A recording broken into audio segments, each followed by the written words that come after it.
आप सभी को हमारा नमस्कार। यूपी मुख्य सेविका की परीक्षा 2022 को लेकर के अभी तक आप सभी के लिए बहुत ही इंतज़ार करना पड़ रहा था। तो आप सभी का बिल्कुल इंतज़ार जो है ख़त्म हो रहा है, क्योंकि एग्ज़ाम डेट आप सभी के लिए बहुत जल्द आएगी। लेकिन अब सबसे बड़ी बात है सर, एग्ज़ाम डेट तो ठीक है, तो एग्ज़ाम डेट तो आएगी, वो बात आई है, लेकिन सबसे पहले हमारी जो पीटी शॉर्ट लिस्टिंग है, अभी जो कट ऑफ बाकी है, ये कब तक होने वाला है।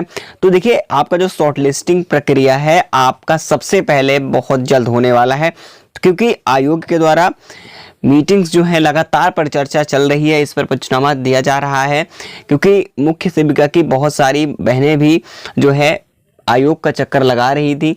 कई बहनों ने भी उन्हें ज्ञापन दिया, उनसे बातचीत करने की कोशिश की है।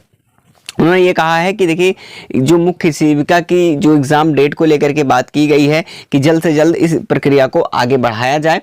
तो उनका देखिए, ये सीधा केवल कहना का ये मतलब था कि जो हम लोग जो है नियमावली में संशोधन की बात कर रहे थे, तो उस चीज़ को लेकर उन्होंने कुछ भी चीज़ें नहीं कही हैं। उन्होंने कहा देखिए, अभी तक मामला चल रहा है जो है उस बदलाव को लेकर के, नियमावली में संशोधन को लेकर के। बाकी आपका जो पीटी शॉर्ट लिस्टिंग है आपका यथा समय सूचित कर दिया जाएगा आपको ऑफिशियल साइट पर। केवल यही उन्होंने इन चीज़ को लेकर के आश्वासन दिया है। तो मैं आप सभी को बता दूं, तो कब तक ये चीज़ें क्लियर हो रही हैं और आपके कितने नंबर पर जो है शॉर्ट लिस्टिंग होने वाली है, ठीक है, तो बिल्कुल आप लोग तैयार रहेंगे। तो मैं आपको दिखाता हूं कितने नंबर पर आप जो बिल्कुल एग्जाम के लिए तैयारी कर सकते हैं, ठीक है। तो आप सब बिल्कुल रेडी रहेंगे। लेकिन सबसे पहले बात कर लेते हैं कि जो डेट है वो क्या रहेगी, ठीक है। लेकिन आपको कट ऑफ भी जानना बहुत ही ज़रूरी है। जैसे मुख्य सेविका की मैं कट ऑफ की बात करूं, तो ये कट ऑफ क्या रहेगी। तो फाइनली आपको पता है कि जैसा कि यूपी एएनएम 9212 भर्ती में आपने देखा, एग्जाम्पल के तौर पे आप सभी को बता रहा हूं कि उनमें से जिनके भी 0 या उससे अधिक नंबर थे, मतलब कि माइनस में अंक नहीं थे, जिनके एक भी नंबर या 0.5 मार्क्स भी थे, उन्होंने भी एएनएम का एग्ज़ाम दिया था, ठीक है, उनको भी मौका मिला था। लेकिन इसमें वैकेंसीज कम है, तो आप लोग यही डाउट आपको है कि सर वैकेंसी तो कम है, तो कहीं ना कहीं तो इस पे कट ऑफ कैटेगरी वाइज बनेगी। चलिए ठीक है, हम दोनों कंडीशन पे, तीनों कंडीशन पे सेटिस्फाई कर देते हैं आप सभी को कि कट ऑफ बनेगी तो कैसे बन सकती है, हर एक कंडीशन पे क्या आप अवेलेबल हो, आप अप्लाई कर सकते हैं। देखिए, अगर एलिजिबल है तो बिल्कुल कोशिश करेंगे। देखिए, अपनी तरीके से जैसे कि यूआर में है, अगर मान लीजिए कैटेगरी वाइज कट ऑफ बनती भी है तो बहुत ज़्यादा नहीं बनेगी। मान के चलें कि ये 25 के आसपास रहेगी, ओबीसी में 20 और एससी में बात करते हैं 10 के आसपास रहने वाली है, और एसटी में लगभग 5। बाकी अदर्स की बात करूँ, अदर कैंड जो होते हैं, अदर के भी 5 एक्सर्समैन वगैरह जो भी होते हैं, और पेज कैंडिडेट्स पीडब्ल्यूडी, तो इन सभी के लिए कहीं ना कहीं 8 से 5 के बीच में मार्क्स एवरेज रहेगा। तो अगर कैटेगरी वाइज बनती है तो कुछ इस प्रकार से बनेगी। अगर हम पॉइंट नंबर 2 की बात करें कि कॉमन कट ऑफ की, ठीक है, कॉमन कट ऑफ को लेकर के बहुत ज़्यादा डिमांड है, इसी लगातार मांग भी बढ़ रही है कि कॉमन कट ऑफ जारी होना चाहिए, चाहे वो मुख्य सेविका के एग्जाम की बात हो, चाहे वो यानी यूपीएससी के द्वारा किसी भी एग्जाम्स की बात की जाए, कॉमन कट ऑफ जारी किया जाए। इसको लेकर के लगातार पिछले बार से यूपी लेखपाल जब भर्ती आई थी तभी से मांग लगातार चल रही है।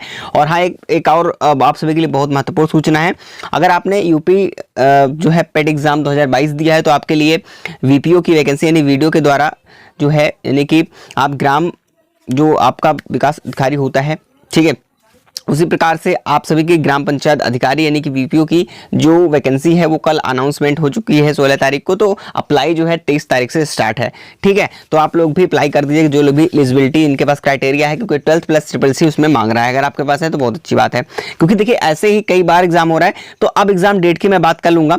तो कॉमन कट ऑफ की सबसे पहले बात करता हूँ। देखिए, कॉमन कट ऑफ अगर बनती भी है तो मिनिमम ये क्या करेंगे, 35 मार्क्स के आसपास जो है ये रखा जाएगा, जो कि आप किसी भी कैटेगरी से बिलोंग करते हो। आप सोचोगे सर यही हमारा कैटेगरी वाला ही सही था, मेरी बात समझो, पहले कैटेगरी वाइज ठीक था, लेकिन 35 पे ये होगा कि भाई ना किसी को आप कम ज़्यादा नहीं कह सकते, न किसी को कह सकते हो कि उस कैटेगरी में कट ऑफ इतनी गई, इनकी इतनी गई है, तो आप उसमें दिक्कत नहीं होगी। कॉमन कट ऑफ में 35 में जितने भी आ रहे हैं, चाहे वो जनरल, ओबीसी, एससी, किसी भी कैटेगरी से क्यों ना हो, वो सेम कट ऑफ पर वो अप्लाई कर सकते हैं, सेम कट ऑफ पे वो एलिजिबल होंगे मेंस एग्जाम के लिए मुख्य सेविका की, ठीक है। और कंडीशन नंबर 3 ये है कि एक तो ऐसा भी हो सकता है जैसे एनएम में हुआ था, सभी को मौका दिया जाए, जिनके भी जो है सकारात्मक अंक होंगे उन सभी को मौका दिया जा सकता है। इसीलिए आप सभी से मैं रिक्वेस्ट करूंगा कि आप चीफ सर्वेंट की जितनी भी बहनें हैं प्लीज अभी तैयारी मत छोड़िएगा। जो संशोधन वाली की बात की गई थी कि नियमों में संशोधन किया जाएगा, फिर से अप्लाई किया जाएगा फॉर्म को, तो बिल्कुल इसको लेकर के दिमाग में जोर मत डालिए, ठीक है, क्योंकि कहीं ना कहीं ये क्राइटेरिया क्लियर हो चुका है, ठीक है। इसमें तो नहीं, नेक्स्ट भर्ती आएगी तो उसमें वैसा हो सकता है कि चेंज हो जाए, लेकिन इसमें यथासमय सूचित कर दिया जाएगा जैसा भी होगा।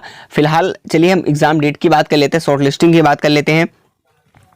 तो देखिए जो शॉर्ट लिस्टिंग है, सबसे पहले मैं आपको बता दूं शॉर्ट लिस्टिंग कब होगी। देखिए यहाँ पर देखिए पीटी शॉर्ट लिस्टिंग की मैं बात करता हूँ, शॉर्ट लिस्टिंग की। तो पीटी शॉर्ट लिस्टिंग कब होनी है, तो देखिए आपको एग्जाम से कम मान लीजिए कि 1 से 1.5 महीने पहले, ठीक है, 1 मंथ मान के चलो कि आपको कम से कम इससे पहले ही आपको शॉर्ट लिस्ट करेंगे।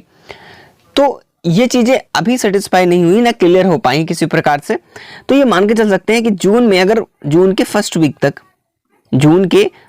मान लीजिए आपके शॉर्ट लिस्ट करता है, ठीक है, कट ऑफ लग जाती है, पीटी की शॉर्टलिस्ट कर देता है, तो ये मान के चलिए कि आपका जो एग्जाम है वो कब कराया जाएगा। तो आपका जो एग्जाम डेट ही वो कब तक की जाएगी, तो वो जुलाई मान के चलिए कि जुलाई से इधर तो होने वाली नहीं है। इसके पीछे का रीजन मैंने बता दिया, क्योंकि अभी पीटी शॉर्ट लिस्टिंग होनी है, उसके बाद कहीं ना कहीं 1 से 1.5 महीने का समय लेगा, उसके बाद कहीं ना कहीं जाकर के तब एग्जाम होगा। तो जुलाई आप लोगों को टारगेट बना के चलना है तैयारी के लिए, ठीक है, कि हमारा जुलाई में एग्जाम है, तो आप सभी को वो तैयारी इसी प्रकार से आपको कर लेनी है। बाकी मैं हमेशा आप सभी को जो है टाइम पर अपडेट्स देता रहता हूँ, ठीक है, और जैसे ही इससे संबंधित कोई भी सूचना मिलती है तो आप सभी तक सबसे पहले मिल जाती है, ठीक है। तो आप लोग बिल्कुल भी प्रेशर में ना रहें, अपनी तैयारी को स्टार्ट रखें। और मैं आप सभी से रिक्वेस्ट करूंगा कि आपने जो है व्हाट्सएप ग्रुप नहीं ज्वाइन किया है अभी तक, ठीक है, तो ज्वाइन कर लीजिए व्हाट्सएप ग्रुप को, ठीक है, लिंक डिस्क्रिप्शन बॉक्स में दे दूंगा, जिसमें आपको टाइम पर नोटिफिकेशंस मिल रहेगा, और उसमें ज्वाइन रहेंगे तो कहीं दिक्कत नहीं आपको होने वाली नहीं है। अभी तक चैनल को सब्सक्राइब ना किया हो तो कर लेना, क्योंकि अब तक नोटिफिकेशंस मैं आपकी जिम्मेदार कह रहा हूँ कि भैया मैं आपके लिए बिल्कुल मेहनत कर रहा हूँ और शुरू से लेकर के अभी तक आपका साथ दे रहा हूँ, और आप तक मैं प्रोवाइड करा दूंगा समय से, ठीक है, बिल्कुल। तो आप लोग तैयार रहेंगे। बाकी उससे ज़्यादा कुछ भी कट ऑफ वगैरह नहीं रहेगी, तो आप लोग बिल्कुल प्रिपरेशन कंटिन्यू रखिए। और आप लोग कहेंगे तो हम प्रैक्टिस जो है स्टार्ट कर देंगे, प्रैक्टिस सेट, क्योंकि स्टार्टिंग में मैंने 2 से 3 क्लासेस लगभग कराई थी, बहुत इंपॉर्टेंट क्वेश्चंस थे, उसको जाकर देख लेना। लेकिन मैं इसलिए बीच में छोड़ दिया था क्योंकि देखिए आप लोगों में से बहुत सारे स्टूडेंट्स जो है एक डाउट में थे कि सर एग्जाम होगा या नहीं होगा, तैयारी करें ना करें, इसलिए मैंने सोचा क्यों ना आप सभी को पहले आप एकदम से संतुष्ट हो जाओ, अच्छी तरीके से समझ लो कि हाँ एग्जाम होगा, ठीक है। इसलिए आप बिल्कुल घबराइए नहीं, मैं आपसे रिक्वेस्ट करूंगा, क्योंकि अगर आप लोग यहां से अगर थोड़ी सी कमजोरी अगर दिखा दी, ठीक है, अगर प्रॉब्लम में फंस गया तो समस्या हो जाएगी, है ना। तो आप लोगों को बिल्कुल ये सोच के रखना है कि हमारा एग्जाम जुलाई में है, आप उसी आधार बना करके आपको टारगेट रख करके चलना है तैयारी करने के लिए, ठीक है ना ये सोचना है कि हमारे पेट में इतने मार्क्स कम है या फिर ऐसा है वैसा है, तो बिल्कुल ये मत सोचिए। अगर आपके 1 से 2 नंबर 3 नंबर कुछ भी है तो अभी तैयारी करते रहिए जब तक कि शॉर्ट लिस्टिंग जो है कट ऑफ नहीं आ जाती है, ठीक है साथियों। चलिए बाकी जो भी डाउट है आप कमेंट करके पूछ लीजिएगा, आपकी पूरा रिप्लाई आप के लिए की जाएगी, ठीक है। चलिए मिलते हैं अगली इन्फॉर्मेशन में, तब तक के लिए जय हिंद जय भारत।